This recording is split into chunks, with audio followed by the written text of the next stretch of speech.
defectos, ya no a traicionarnos. Decídase a aceptar a las personas tal como son, con sus defectos, con sus virtudes, con sus errores. ¿Por qué? Porque si no nos vamos a quedar solos el día de mañana.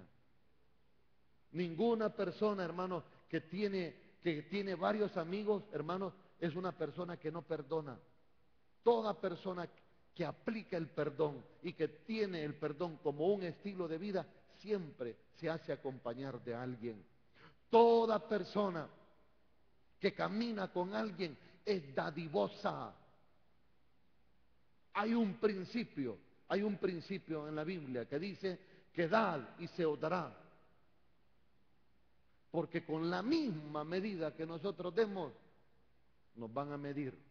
No solo se trata de dinero, esa es la equivocación, que ocupamos esa cita bíblica para dinero.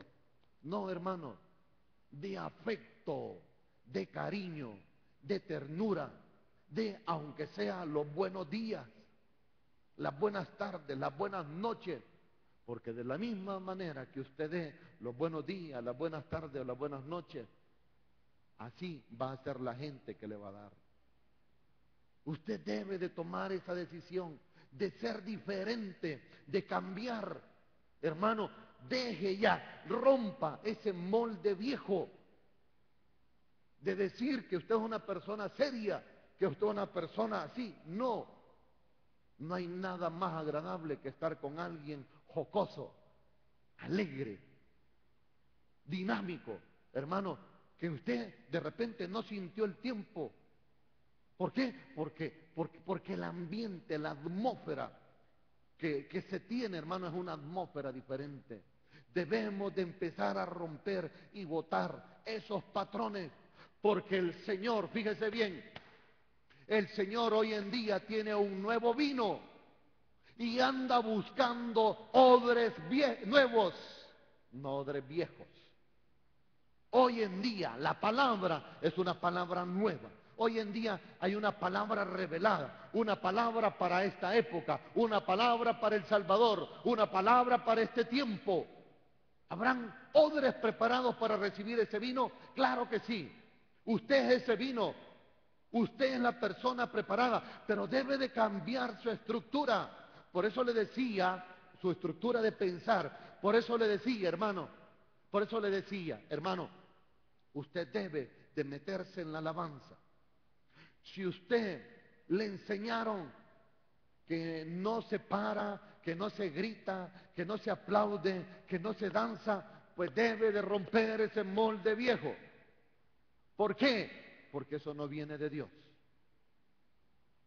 Dios no es un Dios triste, no es un Dios aburrido, no es un Dios así serio. Dios es un Dios jocoso, alegre, que le gusta estar en medio de la alabanza. Los instrumentos de música, los cánticos fueron para Él. Y nosotros vamos a cambiar, vamos a ser diferentes cuando nos metamos en la adoración, en la música hacia Él. Cuando usted se enamoró por primera vez, ¿acaso no le gustaba? Usted no había venido a la iglesia. ¿Acaso no le gustaba solo pasar oyendo canciones románticas? Y empezaba usted. Y ay, y de repente usted estaba llorando y usted se acordaba de él o de ella y usted estaba... Y agarraba el teléfono, ¿verdad? Y empezaba. ¿O no? ¿Verdad? Porque no existían los celulares ni los mensajes, ¿verdad? Y allá le llamaba a recordarlo. Hermanos, es lo mismo con el Señor. A Dios le agrada que nosotros le cantemos. A Dios le agrada que nosotros lo piropiemos. A Dios le agrada que usted abra su corazón y le diga: Señor, yo te amo, Señor. Señor, mi alma te alaba. Señor, mi alma en esta hora te exalta. Señor, mi alma en esta hora se postra ante tu presencia, Señor, y te dice: Señor, yo no soy nada, yo no tengo nada, Señor. Yo nada más sirvo para adorarte, para cantarte. Hermano, ¿usted cree que a Dios no le dobla a usted el brazo? ¿Usted cree que Dios no lo conmueve cuando usted le está diciendo todo eso? Claro que sí. Si nos conmueven nuestros hijos, nos conmueve un amor, ¿cuánto más Dios? Por eso debemos de cambiar nuestra manera de pensar, nuestra estructura, para que venga un avivamiento, para que venga un fuego a tu vida, para que empieces a ser diferente, para que empieces, hermanos, a cambiar. Hermanos,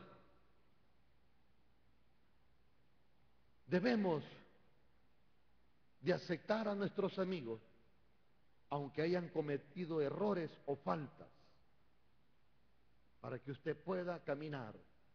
Hermanos, a veces cuando nosotros, fíjese bien, cuando a nosotros nos cometen una falta, ay hermano, es que empezamos a hacer y deshacer, y más si nos damos cuenta, y más si hay fundamento legal, como decimos los abogados.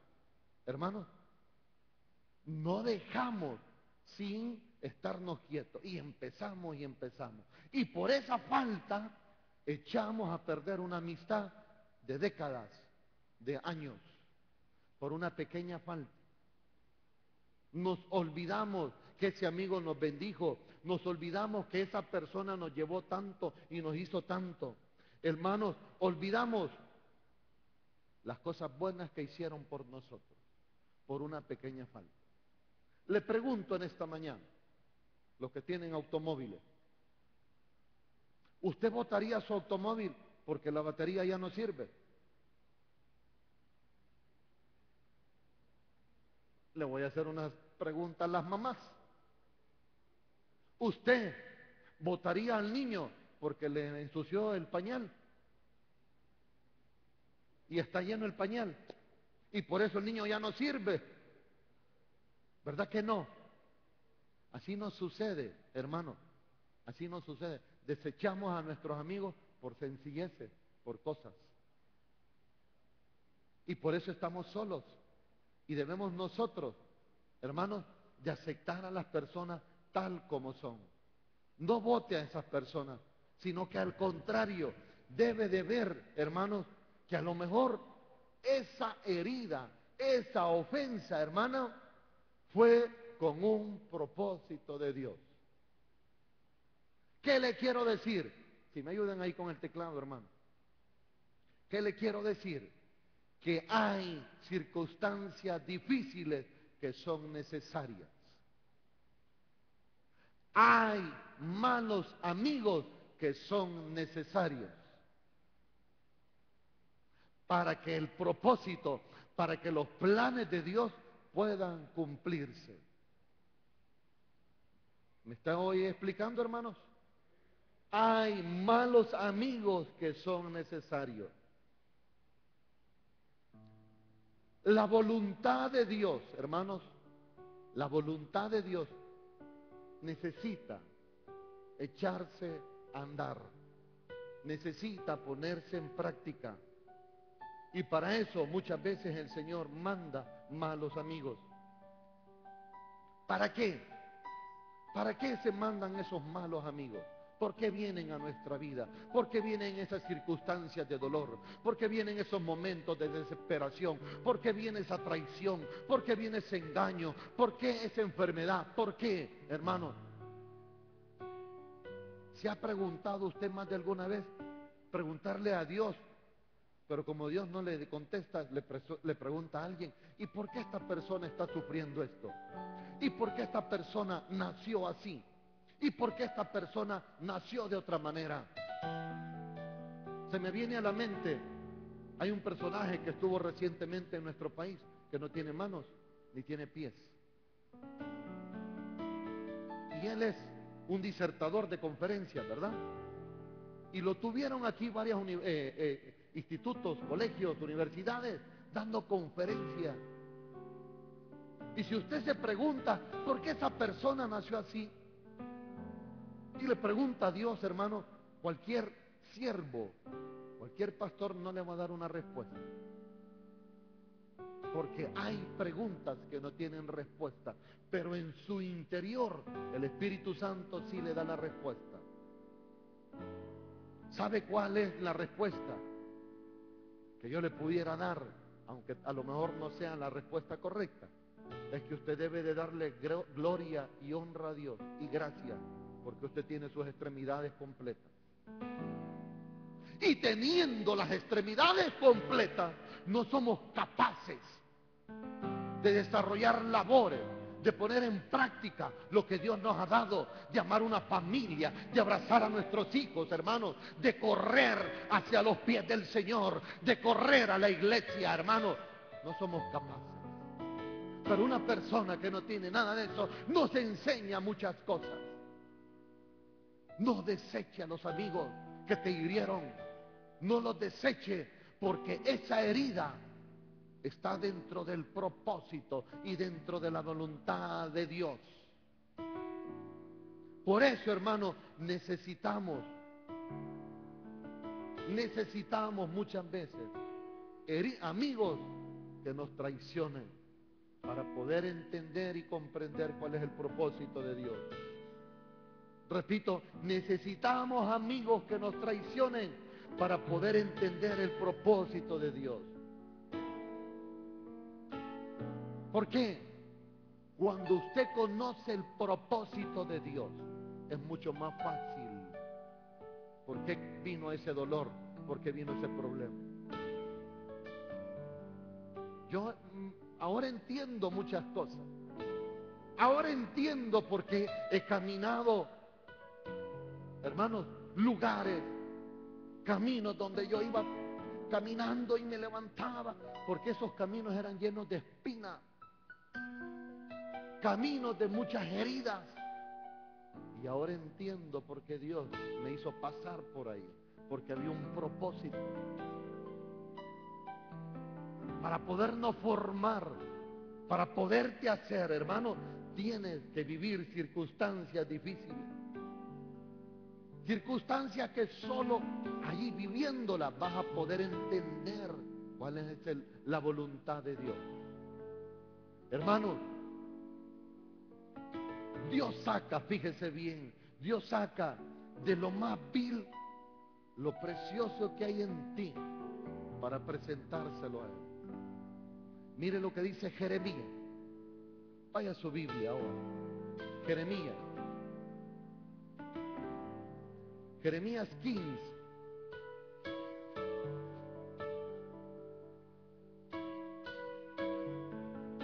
Por tanto, así dijo Jehová: si te convirtieres, yo te restauraré y delante de mí estarás. Mire, si entresacares lo precioso de lo vil, serás como mi boca. Conviértanse ellos a ti y tú no te conviertas a ellos. Hermanos, saca de esa herida, de ese dolor, de eso vil, lo precioso. Aprende la herida, aprende la bofetada, aprende el golpe, aprende del engaño, aprende del fracaso, aprende del sinsabor. Apréndelo. Y cuando usted aprenda de eso, hermano, usted va a sacar eso precioso, va a sacar esa enseñanza, y usted no lo va a repetir, no lo va a cometer, sino que usted va a sacar algo diferente, hermanos. Porque dice, mire lo que dice el Salmo 119:7: bueno me es haber sido humillado para que aprenda tus estatutos. ¿Sabes por qué te humillaron? Porque Dios lo permitió.